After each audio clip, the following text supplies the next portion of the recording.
Coming up next, it's me, Mike Gallagher, right after Chicago's Morning Answer with Dan and Amy on AM 560, The Answer. Good morning, Dan and Amy. We've got Diamond and Silk at the starting line, so you better buckle up. But before we get to the ladies, some rather emotional reactions to President Trump, including on Fox News and Fox Business. Yeah, Fox News yesterday morning, they had Caldwell. He's a... Gianno Caldwell. He's from this area. He's from DuPage County. He's from your neck of the woods. Yeah, I know Gianno. Yeah, African-American conservative who teared up when talking about President Trump and his response on Tuesday. You know, I come today with a very heavy heart. Last night I couldn't sleep at all because President Trump, our president, has literally betrayed the conscience of our country, the very moral fabric in which we've made progress when it comes to race relations in America. He's failed us. And it's very unfortunate that our president would say things like he did in that press conference yesterday when he says, well, there's, good people on the side of the Nazis. They weren't all Nazis. They weren't all white supremacists. Well, Mr. President, good people don't pile around with Nazis and white supremacists. Maybe they don't consider themselves white supremacists and Nazis, but certainly they hold those views. This has become very troubling. And then later on... wait a second. Yeah. Here's the problem with what Gianno had to say, and this is the problem of Trump's lack of precision with language. When Trump said there were good people, I mean, it's open to interpretation, but it can be interpreted, and others have suggested, there are people that were part of like the local Charlottesville Historical Society who were there just to protest the removal of the Robert E. Lee statue because of historical preservation interests, not because they were neo-Nazis. And he could have been referring to those people who were not necessarily palling around with white supremacists or otherwise affiliated with the white supremacists in any way. So that's, But that's up for interpretation. Well, again, the lack of being specific gets Trump in trouble. Then we go to Outnumbered on Fox News. Melissa Francis, she broke down while discussing Trump's remarks. I know Melissa Francis, too. Yeah. Can I tell you this? I am so uncomfortable having this conversation. And that's what this woman said before this, because I know what's in my heart. And I know that I don't think anyone is different, better, or worse based on the color of their skin. But I feel like there is nothing any of us can say right now without being judged. Do you want to call Melissa and tell her it's going to be okay? Look, then speak who you are. It's not that complicated. Don't be afraid. Don't be afraid to be judged. Let people know what you think. She later tweeted that she's embarrassed that she got emotional, but it's a raw time right now for everyone. It is, but speak candidly. If you know who you are and there is nothing about you that in any way promotes or believes in the promotion of bigotry of any sort, then speak. That's what we need. We need people speaking. Don't be afraid, and don't be afraid to be judged. Don't allow yourself to be cowered by forces of intolerance in whatever form they come. I don't think it's that complicated. I know people are afraid because they be judged, be called a name. I'll tell you, I know two ladies that aren't afraid to express their opinions. No. You have a T-shirt that says Diamond and Silk. I do have their T-shirt, and I wear it proudly. They are Diamond and Silk. They are the hosts of The Viewer's View. They are punditresses extraordinaire, and they join us now. Diamond and Silk, thanks for being with us again. Appreciate it. Thank you for having us. Thank you for having us. So, I just want to get your unadulterated reaction to the last 4 days of this back and forth over what happened in Charlottesville and what the president's response has been. Listen, what happened in Charlottesville was a travesty. Let me just say this here. We denounce any type of hatred, bigotry, and racism from the KKK, neo-Nazis, white nationalists, all of that. We denounce that. We condemn that. I think the president did a phenomenal job when he came out and he denounced it. Mm-hmm. He denounced all hate. That's just right. like George Bush and George Walker Bush and his father, they denounced it the same way too. without mentioning any names at first. Before Donald Trump had the facts, before the president had the facts, he had to say it a certain way because he didn't know what was going on both sides. And allow me to correct you. President Trump did say specifically what he was talking about. The news have chopped up the video, and they're not telling the entire story and saying exactly what President Trump did say. Well, Donald Trump did specify that these 5 people were not of these Nazis and neo-Nazis and KKK. You have to listen to the entire interview of what he said. Because there were other groups down there that was protesting the fact that they didn't want the statue to be taken down. Right. And they were not part of the KKK and the neo-Nazis. So it's not fair to group all of those people. But Diamond, so I did watch it. I don't recall the president being specific in terms of providing an example to say there were good people there. These people, for example, he just made the reference there were good people there, and I think it creates some confusion, as it certainly did with Gianno Caldwell, who I know is otherwise a good guy and a conservative, and he didn't have the takeaway that you guys have. Let's not be confused. Right. There were other groups down there that was not part of no neo-Nazi or any hate group that just didn't want the statue to be taken down. And it wasn't just it was black and white people. They called themselves, I think, the Patreons or the Patriots. They didn't want the statue to come down. Okay? Right. So let's not. And the media, what they did was they put everybody together on that side as neither neo-Nazi and KKK, and that's unfair and unfortunate. And they made it seem like that's what President Trump said. I need to make another point. The American Civil Liberties Union is the one that fought for the rights for the KKK and the neo-Nazi in them to be in the streets with torches and acting a fool. So where does the buck stop? Who gave these people a permit to spew that much hate?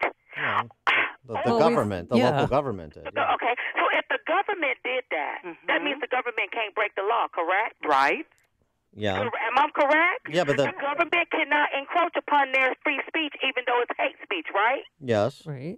Okay, all right. So if they had a permit to be down there to spew their hate speech, which we were all appalled, then we cannot go and bash those people and try to beat those people up for that, or we will get in trouble for communicating threats and threatening somebody with a deadly weapon. That's right. We will get in trouble. So how do we handle this hate? Let me tell you how we handle it. Okay. Let me tell you how we handle this type of hate when we see it.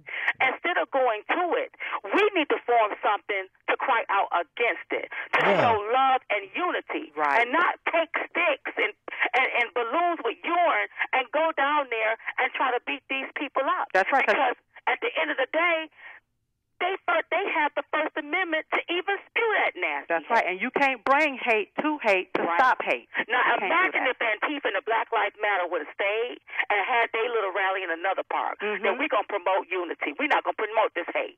None of this other stuff, it wouldn't happen. We wouldn't even know about it. So, ladies. We wouldn't know because these groups, they hold this kind of stuff all throughout the country all year long. We don't even know anything about it.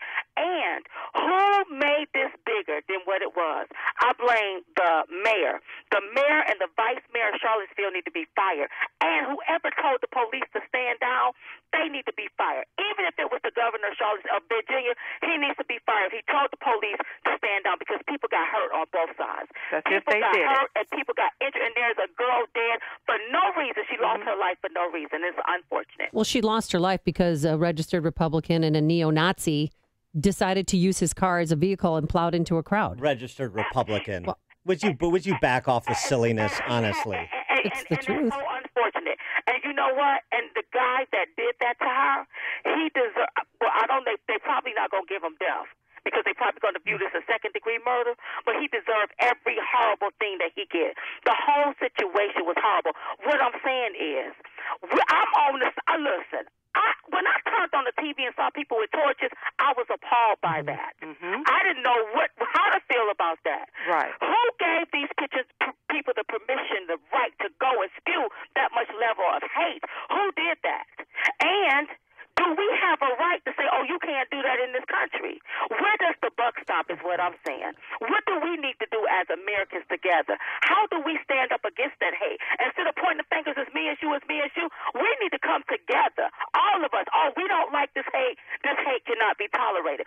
But when saying all of that, can we deny these people their freedom of speech? No. Will we get in trouble if we do that? Well, yeah. I mean, so that's that's because we walk on a slippery slope. Yeah, that's clear. I don't think anybody. Well, I mean, there are people suggesting it, but that's not where the real center of the argument is in terms of limiting their free speech. Because, as you mentioned, the ACLU, and this is not the first time this has happened. This has happened throughout our country's history, notably in Chicago in 1978. We've talked about that. That's not the issue. The issue is the response that you're talking about. What is the collective response? What is the response from political and civic leaders? And, are we going to hear a lot of hypocrisy? The same people who don't refer to Bernie Sanders volunteer who shot up that softball field in Charlottesville, but who say registered Republican. You always said he was a Bernie Sanders volunteer. It's absurd. That's how we described him. They even use it in a campaign ad. It's absurd. But keep in mind, though. And it's not true, and you're demagoguing the issue, and you should knock it off. I'm just stating a fact. Then I'll tell you what, then I'll be the hypocrisy police for you. For all the times everybody who commits a violent act is never referred to by their political registration or everything they've ever done because you're cherry picking it for the purposes of essentially casting all registered Republicans as white supremacists in waiting. No, and it's actually I'm a registered Republican, and it's I'm irresponsible. That's what it is. It's irresponsible. Speaking of registered Republicans, Diamond and Silk, this registered Republican, Mitt Romney, you remember he ran for president a couple times. He tweeted, "No, it's not the same. One side is racist, bigoted, Nazi. The other opposes racism and bigotry. Morally different universes." Does he have it right? Let me break that down. Because this is what I did some research. What people don't know is you had somebody out there wearing white sheets, but you also had somebody out there wearing black hoods, black sheets, okay? You got somebody that's trying to intimidate, manipulate, to dominate, but the other side, Antifa, tried to manipulate, intimidate, and dominate, and both of them believe in violence. So when President Trump denounced hate, he denounced all hate. One hate ain't no better than the other.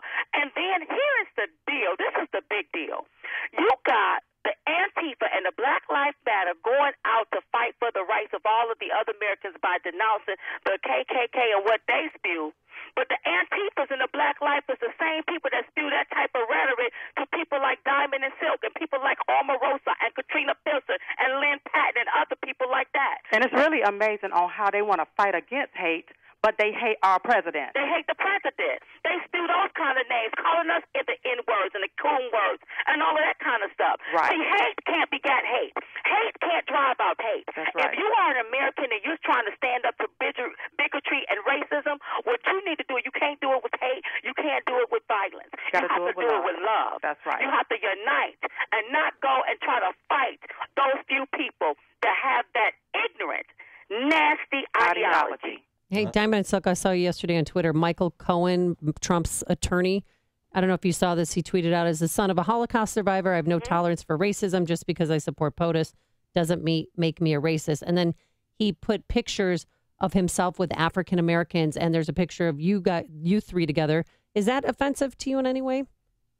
No, it wasn't offensive to me because he was telling his story. That was heartfelt. You know, it is heartbreaking to me to hear the left-wing media and some of these celebrities call anybody that voted for the president is racist or a neo-Nazi.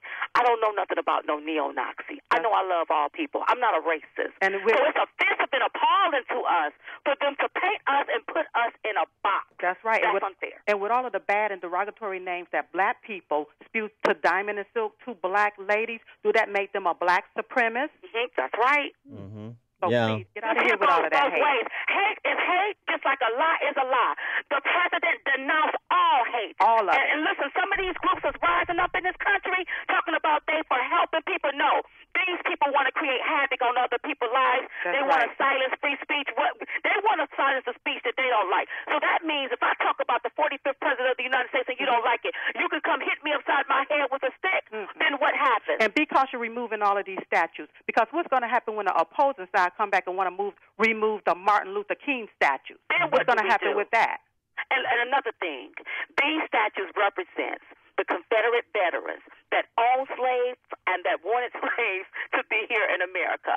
We shall never let the Democrats forget that. The Democrats were the ones that created the KKK. The Democrats were the ones that wanted slavery, owned slavery, and didn't want slaves to end. The Democrats, the bloodstain is on the Democrats' hand. So stop removing these statues because you don't want nobody to know your nastiness in history. That's right. They are Diamond and Silk. There's nobody like them. Diamond and Silk, host of The Viewer's View. Thank you, ladies, for joining us again. Always a pleasure. Thank you for having us. Uh-huh. And on this point about Bernie Sanders, I mean, seriously, every